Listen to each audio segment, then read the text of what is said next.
Hello and welcome to part number 3 of this small little mini-series explaining how I calculate my driver of the weekend categories for my race weekend data analysis. Now, if you're not aware of what the Race Weekend Data Analysis series is, I've run a small little pilot series for the past couple of weeks. I'll pop a little playlist to, I think, the 5 episodes that I've put out so far in preparation for the 2021 season. I've started to finalise the 2021 season version now, so I can progress that all the way through the entire season. And this video is just aimed at answering a couple questions that are left in the comments of exactly how I go about working out and data modelling the best driver of the weekend according to multiple different categories. So the first 2 episodes of this series, we looked at the individual performances that are isolated from your team and your teammate as well.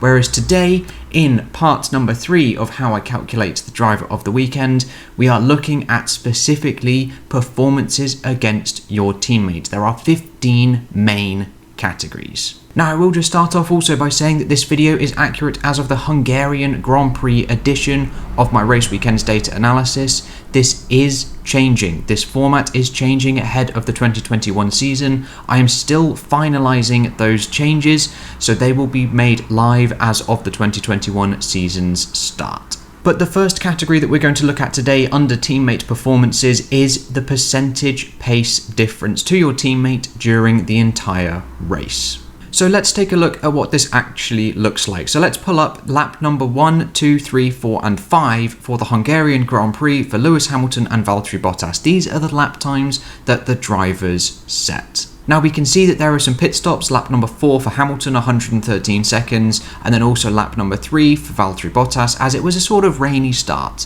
Now the first thing I do for this category is I divide Valtteri Bottas's times by Lewis Hamilton's times, and we end up with these percentage values here. So any number that is over 100, Lewis Hamilton is the faster driver, and any number below 100, Valtteri Bottas is the faster driver. The lower below 100, the faster Valtteri Bottas is. The higher above 100, Lewis Hamilton is going faster than Valtteri Bottas. And then quite simply, I just add up however many values are below 100 and then divide that by the total number of laps for Valtteri Bottas, and then do the same in reverse for Lewis Hamilton, and we end up with a percentage value that looks a little something like this. So for 54.3% of the Hungarian Grand Prix, Lewis Hamilton was the faster of the 2 Mercedes, and for 45.7%, Valtteri Bottas was the fastest of the 2 Mercedes. Then these percentage values are ordered from the largest to the smallest, and then these are given an arbitrary rank of 1 through to 20. Joint ranks are also given to those drivers with joint percentage values, and then these percentages are also unaffected if a driver retires during the race. If they retire on lap number 1, no values are given and they are not affected later on. So quite simply, if a driver ends up retiring at the midway point of the race, there are still X number of laps that I can compare to their teammates, and therefore, for the time that both cars were running, I can work out how much faster each driver was going than the other. It doesn't have to go all the way to the end of the race. Whereas if a driver retires on lap number 1 and there is no lap data for those drivers, then neither driver in that team will receive a rank. But like I said, this will not affect them later on. They just don't receive a rank for this category, which is 1 out of 28 overall that we look at for the driver of the weekend. And so pulling up the list for this category, we see that Lewis Hamilton was ranked number 10 out of the whole grid, Valtteri Bottas was ranked number 11, but Max Verstappen was ahead of his teammate and faster than Alex Albon for 88.6% of the entire race, and he was ranked number 1. And then Ricciardo, midway down that order, 75.4% of the time he was faster than Esteban Ocon, and he received a rank of 2. So that covers category number 1 of today's video. Let's take a look at category number 2, the position difference to your teammate in the race. Now this category is of similar complexity to the first one that we just looked at. We first need to take a look at the positions table for Hamilton and Bottas for laps 1 through to 5. This is just an example. I obviously repeat this data all the way through to the end of the race and for every other driver. So we can see that on laps 1, 2 and 3, Hamilton was P1, then he dropped to P4 or P3 on lap 4, and then he regained the lead on lap number 5 due to his pit stops, etc. Whereas Valtteri Bottas had a bit more of a torrid time. I then simply do Valtteri Bottas subtract Lewis Hamilton, and then Hamilton subtract Bottas, and we end up with a column that looks like this. So on lap number 1, Hamilton was 5 positions ahead of Valtteri Bottas, whereas Bottas was therefore 5 positions behind. And then across all of the drivers on lap number 1, 2, 3, 4, etc, etc, etc, these positional differences are ranked from the largest down to the smallest, and we end up with orders that look like this. So Hamilton being 5 positions ahead of Bottas put him in the P3 slot for lap number 1, whereas being 18 positions ahead on lap number 3 put him in position 1. It is then these ranks in column number 3 that are then averaged for however many laps there are in the Grand Prix, and we end up with an overall ranking for Lewis Hamilton of 5.84 and 12.49 for Valtteri Bottas. It is then these averages that are ordered from smallest down to largest, and then again given an arbitrary rank 1 through to 20. Joint ranks are given to those drivers with joint average values, and then drivers that retire midway through the race will still have an average value. Drivers who DNF on lap number 1 will have no value here, but are again unaffected.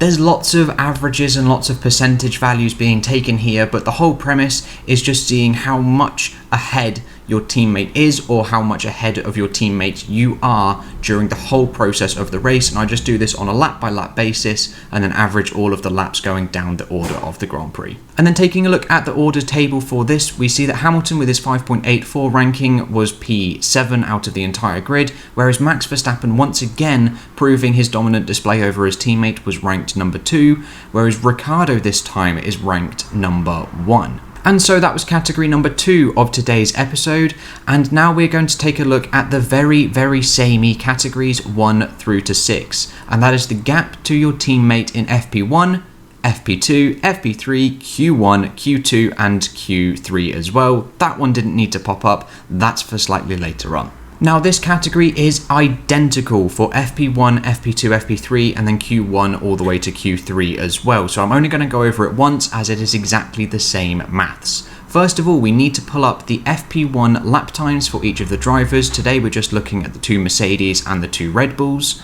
And then we calculate the difference and the gap to your teammate. So Hamilton was just 0.08 of a second ahead of Bottas, therefore Bottas was the same but behind, whereas Verstappen was almost 0.3 ahead of Albon in FP1, but so therefore Albon was almost 0.3 behind Verstappen in FP1. The drivers' gaps to their teammate is ordered from the largest gap to the smallest gap, and then again arbitrarily ranked 1 through to 20. Joint ranks are given to those drivers with joint gaps values, and then drivers with no gap do not receive a rank, and this will not affect them later on. So for instance, if someone does not compete in FP1, then both drivers in that team will not receive a gap, as there's only one time for that team, and therefore they won't receive a rank. But once again, this doesn't affect them later on. And so the final rankings for the FP1 category look a little bit like this. It was actually Nicholas Latifi who had the largest gap over his teammate, with Russell ranked P16 as well, with 4 drivers, Gasly, Kvyat, Raikkonen and Giovinazzi, not receiving a rank, as one of those 4 drivers did not compete in FP1. And then quite simply the same premise is applied to the remaining sessions in practice and in qualifying. And then we will move on into the last categories of today's episode, the position difference to your teammate in FP1, FP2, FP3, Q1, 2, 3, and also the race. I don't have a detailed breakdown of what happens in the race, as it is exceptionally similar to what happens in FP1 through to Q3. So let's take a look at this final category for today's episode. So we need to pull up the FP1 positions board. Again, we are looking at 4 drivers, Hamilton, Bottas, Verstappen and Albon. We then work out the difference to your teammate and we pull this up here. So Hamilton was 1 position ahead of Bottas and therefore Bottas was 1 position behind Hamilton. And then once again, the drivers' differences are ordered from largest down to smallest, arbitrarily ranked 1 through to 20, joint ranks are given to those with joint difference values, and then drivers who don't compete in the session won't receive a difference and no rank as well. This will not affect them later on, and so the position difference order for this teammate category in FP1 looks a little bit like this. Again, Verstappen is at the top, showing how dominant he is over his teammate, once again joint with Ricciardo, both of those drivers really having the better over their two teammates. And again, this same data is applied to the lap positions as well. They're worked out individually per lap, they are then ranked like we see on screen currently, and then these ranks are averaged every single lap, and it is those averages that are taken at the end. And there we go, that is how I rank all of the drivers for the Driver of the Weekend categories based on 28 overall individual categories, 15 for teammate performances, just isolated purely on your teammate, and then 13 that look at just your individual performances isolated from your teammate. Now, if you've got any questions, please let me know in the comments below. I'm more than happy to help out as well.